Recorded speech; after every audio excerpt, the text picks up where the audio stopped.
नमस्कार, SK मराठी या YouTube चॅनलमध्ये तुम्हा सर्वांचं मनपूर्वक स्वागत आहे।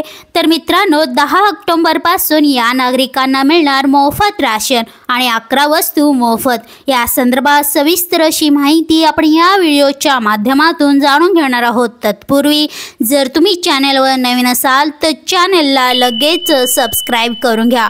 तर बघा मंडळी, महाराष्ट्र राज्यात गेल्या काही वर्षापासून एक महत्त्वाकांक्षी योजना राबवली जात आहे, जिचे नाव आहे आनंद शिधा योजना। तर या योजनेचा मुख्य उद्देश आहे राज्यातील गरीब आणि मध्यमवर्गीय कुटुंबांना स्वस्त दरात जीवनावश्यक वस्तू उपलब्ध करून देणे।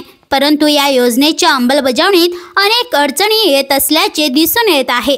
तर या व्हिडिओमधून आपण योजनेची सविस्तर माहिती आणि तिच्या अंमलबजावणीतील समस्या आणि लाभार्थ्यांच्या प्रतिक्रिया याचा आढावा घेणार आहोत। तर मंडळी, आनंदाचा शिधा योजना ही महाराष्ट्र सरकारच्या वतीने सुरू करण्यात आलेली एक महत्त्वाकांक्षी आणि कल्याणकारी योजना आहे। तर या योजनेअंतर्गत पात्र लाभार्थ्यांना केवळ 100 रुपयांमध्ये 5 महत्त्वाच्या जीवनावश्यक वस्तू मिळतात। तर ही योजना मुख्यतः 3 प्रकारच्या शिधापत्रिका धारकांसाठी लागू आहे। तर त्या कोणत्या आहेत जाणून घ्या।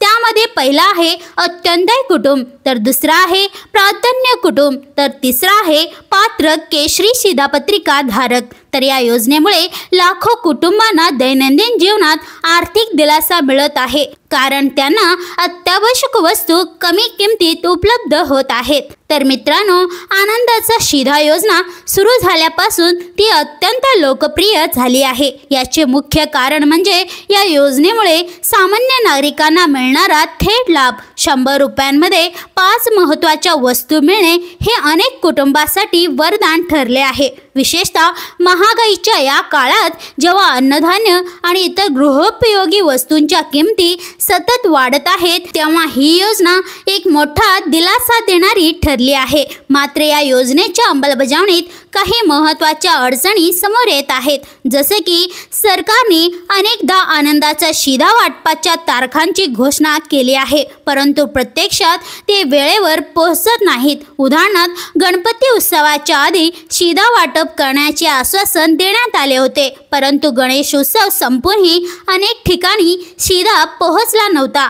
काही जिल्ह्यांमध्ये आनंदाचा शिधा योजनेतील सर्व वस्तू पुरेशा प्रमाणात पोहोचत नाहीत। उदाहरणार्थ, काही ठिकाणी केवळ 60% वस्तू पोहोचल्या आहेत, तर काही ठिकाणी 40% वस्तूंचा अजूनही पुरवठा झालेला नाही। पुरवठा ठेकेदारांच्या कामगिरीबद्दल अनेक प्रश्न उपस्थित होत आहेत। उदाहरणार्थ, काही जिल्ह्यांमध्ये साखरेचा पुरवठा वेळेत झालेला नाही, तर सणासुदीच्या काळात शिधा वाटप करण्याचे नियोजन असते, परंतु अनेकदा ते यशस्वी होत नाहीत।